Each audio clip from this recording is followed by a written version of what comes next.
الحمد للہ رب العالمین والصلاة والسلام علی رسولہ الکریم نبینا محمد وعلی آلہ واصحابہ اجمعین اما بعد فقال تعالی فی القرآن المجید اعوذ باللہ من الشیطان الرجیم بسم اللہ الرحمن الرحیم فاعلم انہ لا الہ الا ہو وقال فی مقام آخر وإلہکم الہ واحد لا الہ الا ہو رب اشرح لی صدری ویسر لی امری واحلل عقدۃ من لسانی یفقہوا قولی رب زدنی علما اللہم انا نسألک علما نافعا ورزقا طیبا وعملا متقبلا۔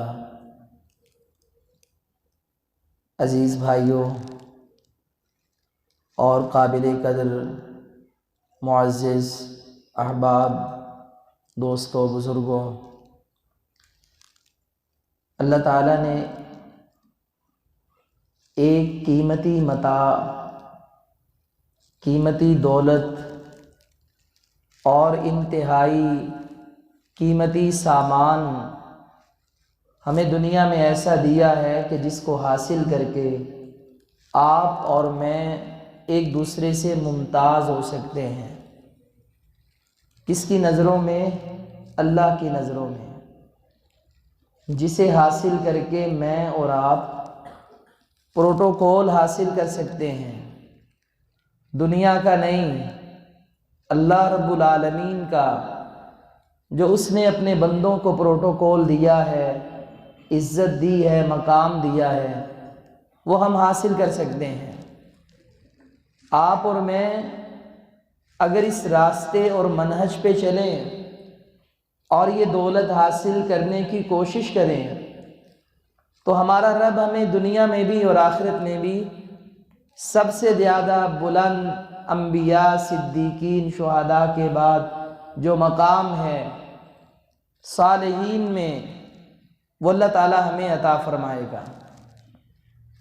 اس نے یہ ہم پہ لازم کیا ہے کہ ہم یہ دولت حاصل کریں، لیکن جس میں جتنی بساط ہے وہ اتنی حاصل کر لے۔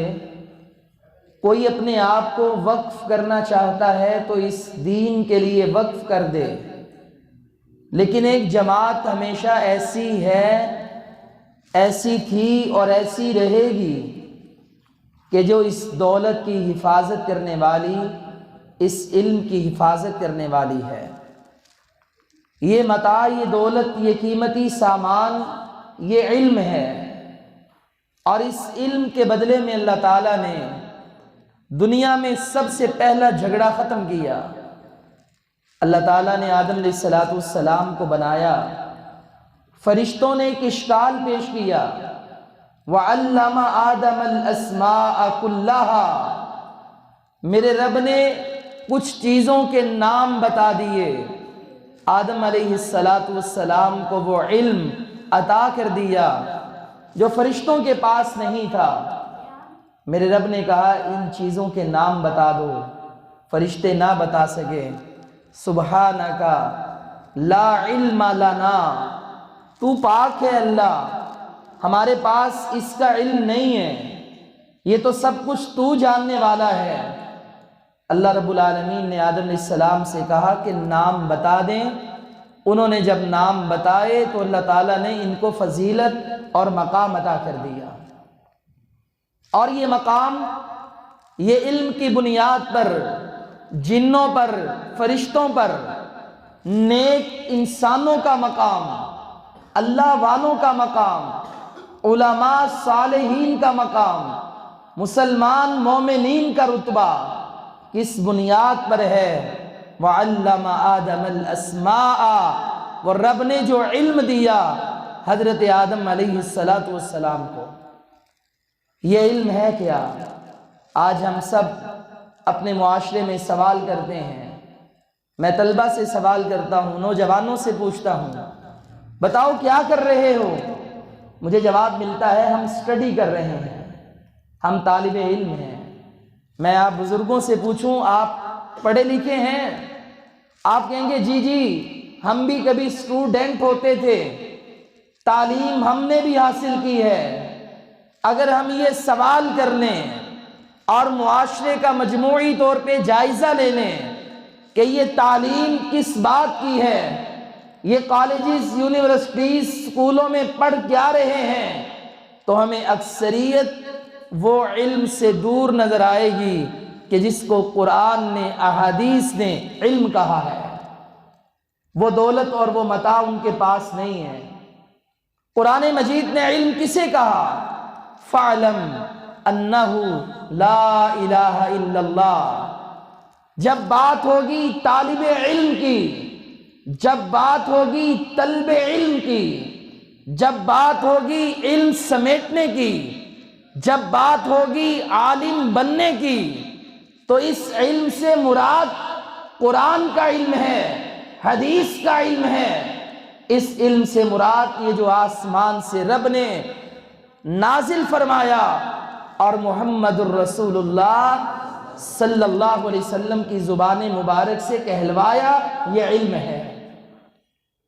باقی سارے فنون ہیں، کوئی ڈاکٹر ہے، کوئی کیمسٹری میں ماہر ہے، کوئی فزکس پڑھ رہا ہے، کوئی بایو پڑھ رہا ہے، کوئی کمپیوٹر سائنس پڑھ رہا ہے، کوئی سائیکالوجی پڑھ رہا ہے، کوئی معاشیات پڑھ رہا ہے. یہ سارے کے سارے علوم نہیں، فنون ہیں. یہ دنیا کا نالج علم ہو سکتا ہے، مگر جسے قرآن نے علم کہا، جس کو سیکھنے کی ذمہ داری ہم سب پر عائد کی، اس علم سے مراد فَاعْلَمْ أَنَّهُ لَا إِلَهَ إِلَّا اللَّهُ. اگر کسی انسان کو ڈاکٹریٹ کا علم نہیں ہے، MBBS نہیں ہے، ہومیوپیتھک ڈاکٹر نہیں ہے، سائنسدان نہیں ہے، ہنرمند نہیں ہے، اگر اسے اتنا پتا ہے انہ لا الہ الا اللہ کہ عبادت کے لائق صرف اللہ ہے، اگر اسے اتنا پتا ہے وَإِلَٰهُكُمْ إِلَٰهٌ وَاحِدٌ، ہمارا معبود برحق صرف اللہ ہے، وہ عالم ہے. اس نے علم کے سمندر میں قدم رکھ دیا ہے.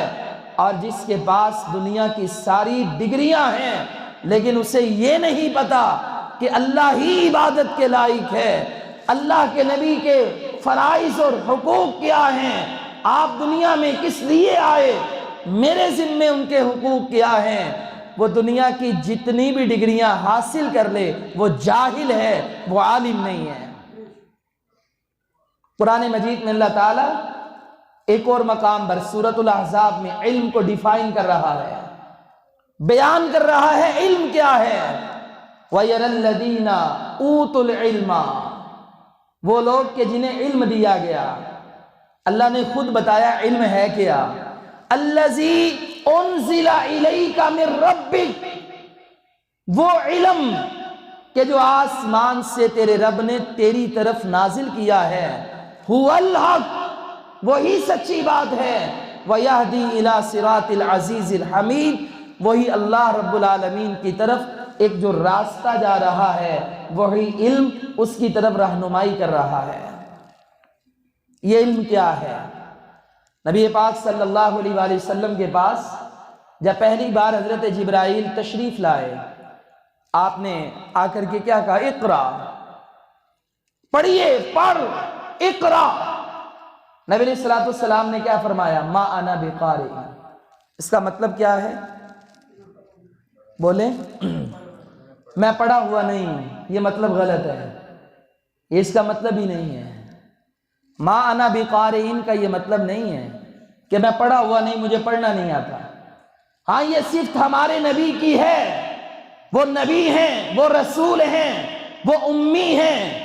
امی یعنی ماں کے پیٹ سے نکلنے والا، جس کا دنیا میں کوئی استاد نہیں ہے. یہ مطلب نہیں کہ آپ ان پڑھ ہیں، آپ کے پاس کوئی علم نہیں ہے.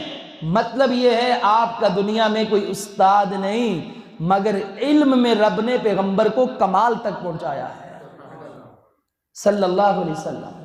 کوئی کجروی نہیں چھوڑی. یہ جو مطلب ہے نا ما انا بقارئن، اقرا پڑھ، نبی علیہ السلام نے فرمایا ما انا بقارئن، اس کا مطلب یہ ہے میں یہ پڑھنے والا نہیں، یہ نہیں ہے میں پڑھا ہوا نہیں ہوں۔ اسی طرح کا ایک جملہ قرآن مجید میں بھی استعمال ہوا، حابیل اور قابیل کا جھگڑا ہے، قربانی ایک کی ریجیکٹ اور ایک کی منظور ہو گئی۔ قابیل نے حابیل سے کہا میں تجھے قتل کروں گا، حابیل نے کیا جواب دیا؟ ما انا بباسط یدی الیک لیقتلک۔ اس نے یہ نہیں کہا کہ اگر تو مجھے مارنا چاہتا ہے تو میرے اندر مارنے کی طاقت نہیں ہے، طاقت ہے، وہ بھی مار سکتا ہے، یہ بھی قتل کر سکتا ہے۔ کہا ما انا بباسط، میں اپنا ہاتھ بڑھانے والا نہیں، بڑھا سکتا ہوں، قتل کر سکتا ہوں، لیکن میں نہیں کروں گا۔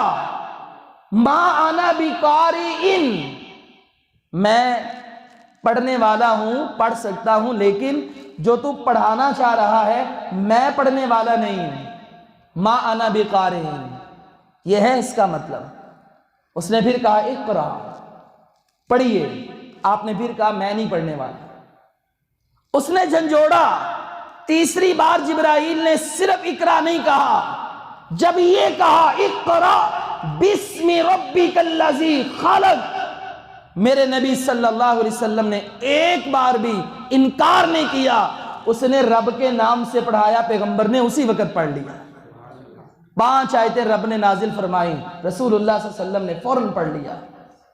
یعنی جو تو پڑھانا چاہتا ہے، جو مبہم ہے، میں نہیں پڑھنے والا۔ جب کہا اقرا بسم ربک الذی خلق، پڑھیے اس رب کے نام سے جس نے آپ کو پیدا کیا، علم الانسان ما لم یعلم تک، یہ پڑھاتے جا رہے ہیں، پڑھتے جا رہے ہیں، بسم اللہ کی بات سے لے کر والناس کی سین تک، پورا قرآن، احادیث، اللہ رب العالمین نے رسول اللہ صلی اللہ علیہ وسلم تک قرآن نازل کیا، احادیث وحی کی، الہام کیا، خواب دکھائے، جس طرح بھی تھا علم پہنچایا، اور میرے نبی نے یہ علم تمام لوگوں تک پہنچا دیا، قرآن کا علم۔ اب جس نے قرآن پڑھا ہے وہ عالم ہے، اور جو آج تک نہ قرآن پڑھا ہے نہ قرآن سمجھتا ہے وہ جاہل ہے، وہ چاہے بہت بڑا سائنسدان کیوں نہ ہو، وہ جاہل ہے۔ ہم یہ بڑے حیران ہوتے ہیں کہ یہ بہت سارے نظاموں کو وضع کرنے والے، کیپٹلزم، سوشلزم، ایتھس، اور یہ جتنے مذاہب ہیں، یہ انگریز اور یہ بڑے بڑے پڑھے لکھے لوگ، اپنے آپ کو پڑھے لکھے کہنے والے، اور ان کی کتابیں پڑھیں، ان کی تعریفات پڑھیں، ان کی توجیحات پڑھیں، تو ہم بھی حیران ہو جاتے ہیں۔ لیکن ایک بات ہمیں بھی سمجھ نہیں آتی، سوال ہم بھی ان سے کرتے ہیں، اللہ کے بندو، دنیا کے علوم میں تو یہاں تک پہنچ گئے، اور اللہ کے علم میں وہاں تک نہیں پہنچے جہاں رب پہنچانا چاہتا تھا۔ دنیا مان رہے ہو اور اس کے خالق کی تمہیں پہچان ہی نہیں ہے، آئے بھی کافر اور دنیا سے گئے بھی کافر۔ کیوں؟ کیونکہ علم نہیں ہے، جہالت ہے ساری، جہالت جمع جہالت، نتیجہ بھی جہالت۔ اور جب ہم علم دیں گے قرآن اور حدیث کا، اس کے بارے میں امام ابن تیمیہ رحمہ اللہ تعالیٰ فرماتے ہیں، فرمایا لوگوں یہ جو علماء کی مجالس ہیں، یہ جو حلقے لگتے ہیں جہاں قرآن قال اللہ و قال الرسول پڑھا اور پڑھایا جاتا ہے، فرمایا یہ اللہ کی زمین پر، اس کی پشت پر یہ جنت ہے، یہ جنت کے ٹکڑے ہیں۔ انہوں نے شاید اس حدیث سے استدلال کیا ہوگا، صحیح مسلم کی حدیث، نبی علیہ السلام نے ایک دن صحابہ سے کہا اذا مررتم بریاض الجنہ فرتعوا، جب تم جنت کے باغات سے گزرو، گزرتے ہوئے باغات سے کچھ کھا پی لیا کرو۔ اور ابھی ہم دیکھیں دوپہر کا وقت ہو، سورج چمک رہا ہو، دھوپ ہو، سردی کا موسم ہے، غنیمت کی دھوپ مل گئی، اور چلتے چلتے بندے کو ایسا باغ مل جائے جہاں پھل ہیں، تازے فروٹ ہیں، فروٹر ہیں، کنو ہیں، موسمیاں ہیں، موسم کے مطابق آپ کو پھل دستیاب ہیں، اور تر و تازہ باغات ہیں، اور دروازہ بھی آپ کے لیے کھلا ہے، کیا آپ ویسے ہی جانے دیں گے یا کچھ کھا پی کے جائیں گے؟ کھا پی کے جائیں گے۔ فرمایا جنت کے بھی باغات ہیں، زمین پر ہیں، جب تم وہاں سے گزرا کرو فرتاؤ، کھا پی کے جایا کرو۔ صحابہ کرام بڑے حیران ہوئے، انہوں نے رسول اللہ صلی اللہ علیہ وسلم سے پوچھا، اللہ کے رسول یہ ریاض الجنہ دنیا میں جنت کے باغات کدھر سے آئے؟ آپ نے فرمایا حلقۃ الذکر، یہ جو اللہ کے ذکر کے حلقے، مجالس، کلاسیں، قرآن حدیث کا علم، بیٹھ کر پڑھ کر درس و دروس یہ جو تم کرتے ہو، یہ باغات ہیں جنت کے، اور جب تمہیں اس کا موقع ملے بیٹھ جایا کرو، یا اللہ اس کا پھل کیا ہے؟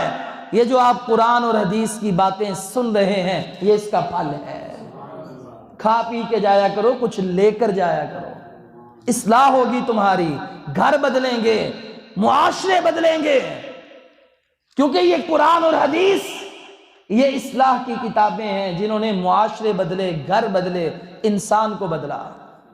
آج دنیا میں سب سے زیادہ دشمنی مسلمانوں سے ہے یا کتاب اللہ سے ہے؟ مسلمان تو انہوں نے بڑے مار دیے، بہت قتل عام کیا، افغانستان میں کیا، سیریا میں کیا، فلسطین میں کیا، اور پیچھے آپ دیکھیں جنگ عظیم اول دوم کو دیکھیں، اس سے پیچھے آپ صلیبی جنگوں کو دیکھ لیں، بڑا قتل عام کرتے رہے مسلمانوں کا، لیکن مسلمان پھر زیادہ سے زیادہ ہیں، ان کا بگڑا کچھ نہیں۔ اور اب یہ جو 5th جنریشن وار ہے یا 4th جنریشن وار جو ہم بھگت چکے ہیں، اس میں آپ آئے روز ایک بات دیکھتے ہیں کہ قرآن مجید کی بے حرمتی کی جاتی ہے۔ کبھی قرآن نبی صلی اللہ علیہ وسلم کے خاکے بنائے جائیں گے، کبھی قرآن مجید کو جلایا جائے گا، یعنی غصے سے یہ پاگل ہیں، کر کچھ نہیں سکتے ہیں، زیادہ سے زیادہ غصہ قرآن مجید پر نکالتے ہیں، یا جلا دیتے ہیں، یا یہ ابھی پچھلے دنوں ایک عیسائی نے قرآن مجید کی توہین کی، یہ گرین ٹاؤن کے علاقے میں، اور انہوں نے کرنا کیا ہے؟ کیونکہ یہ علم، یہ قرآن، یہ وہ عظیم علم ہے کہ جس کے بارے میں رب کا قرآن بھرا ہے۔ نبی علیہ السلام نے فرمایا اللہ اس کے ذریعے قوموں کو بلند کرتا ہے، اور اسی کے ذریعے اللہ تعالیٰ قوموں کو رسوا کر دیتا ہے۔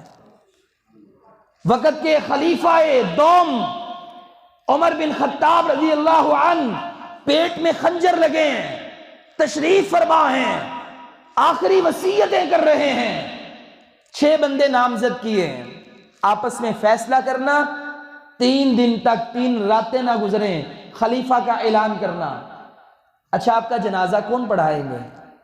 آپ جب شہید ہو جائیں گے جنازے کے بعد 3 راتوں تک نائب قائم مقام امیر المؤمنین کون ہوں گے؟